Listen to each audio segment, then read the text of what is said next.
Hi guys, Bart and PABrewNews. Gonna do a little beer review here. Found a brew over at one of the Weiss markets over in Danville. This is Mean Cup O Stout, a bourbon barrel aged stout. And I think it's an oatmeal coffee stout. Look at it, an oatmeal coffee stout brewed with coffee and aged in bourbon barrels. So obviously it is. So it is a low ABV beer, which sometimes I don't know. 5.8% alcohol by volume. The brewery at Hershey and Middletown, Pennsylvania. So there you go. There you go. All you need to do to enjoy it is you just do that, and it just happens. You got a big old hiss on that one. Wow, that's crazy. Big old hiss on that one. Here it is. Mahogany hues already pouring through the head as it hits the light. Big effervescent head. Lots of bubbles. A lot of activity coming on. Yeah, big bubbles. Not really tight, creamy head. More just huge, chaotic bubbles of death.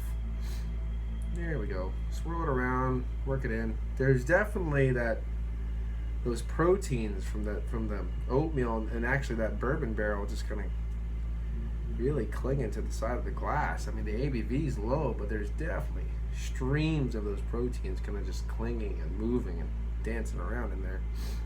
Okay, we got the head dissipated now. Let's get some aromas. There's a slight cherry, slightest cherry I'm picking up.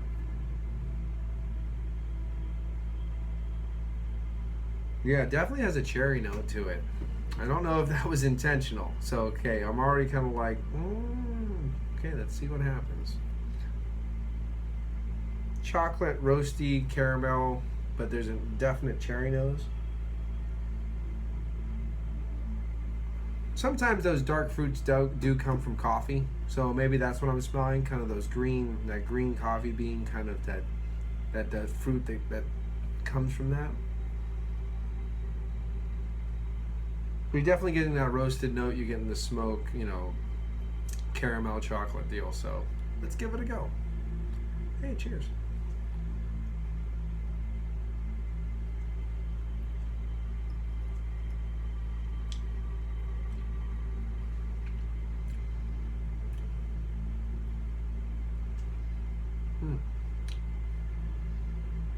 Kind of cherries in the taste too. You don't have a big crazy carbonation or anything that's like screaming that it's off or anything, but that cherry note is definitely odd for me. Shouldn't really be in there. As far as my brain tells me it shouldn't be in there, but that's fine. Everything's very subtle. It's 5.8%. The barrel character is even kind of muted. It's just kind of a vague, I don't know what kind of bourbon it was, but it doesn't really pop. There's not a lot of different complexities coming from the bourbon. Yeah, they found a cat and brought it in, and now there's a cat in here. That happens.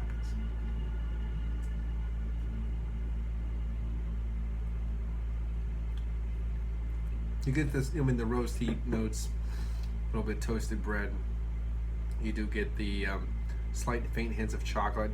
Definitely have that tannic note from the oak, from the barrel. I'm not picking up any vanilla stuff, but there's a drying aspect to this beer. It's a medium body.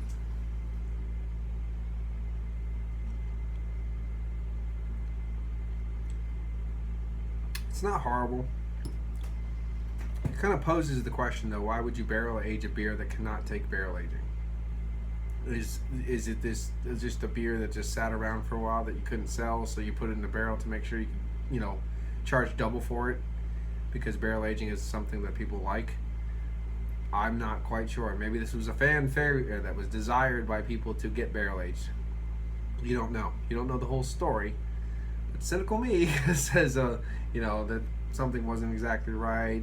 They want to hide it in the barrel, or that it wasn't selling correctly, so they'll pop it in a barrel to add the draw that they think it required to make money off the deal. Either or, it doesn't really matter. It's just what it is. What it is. The cup full of stout. Sometimes you don't need a huge big Russian Imperial Stout to start your day. Maybe why are you drinking beer to start your day? I mean, there's a lot of questions that need asked. But there you go.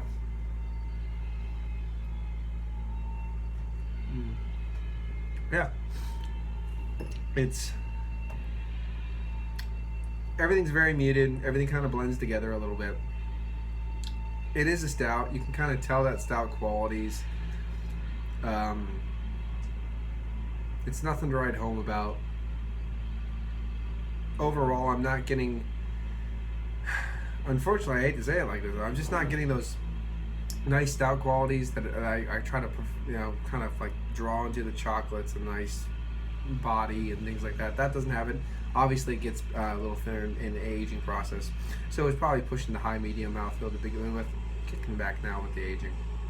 The cherry note is kind of confusing my brain a little bit. It kind of moves me here and moves me there when I should be focusing on stout qualities. The caramel is very subtle, but it is there. Spiked peppery notes is coming through pretty well from the bourbon. Other than that, it's just a muted flavor. Overall, there's nothing that's popping. I mean, even if it was like a big, bold, beautiful bourbon coming out of this, it seems like, well, the stout's kind of lackluster, but at least the bourbon's nice. Well, they're both kind of just missing the mark for me.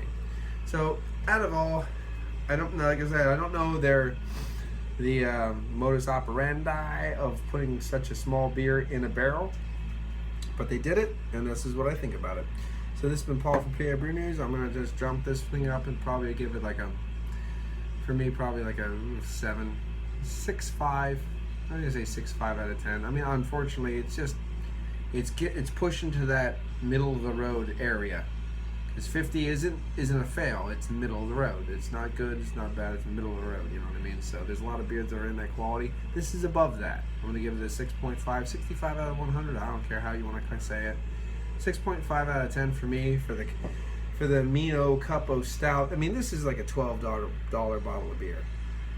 You know what I'm saying? Do you see what I'm saying? The marketing, the money, take a boring beer, put it in a barrel, try to rate people at the counter. If that's what I'm looking at this, hate to sound cynical, but there you go.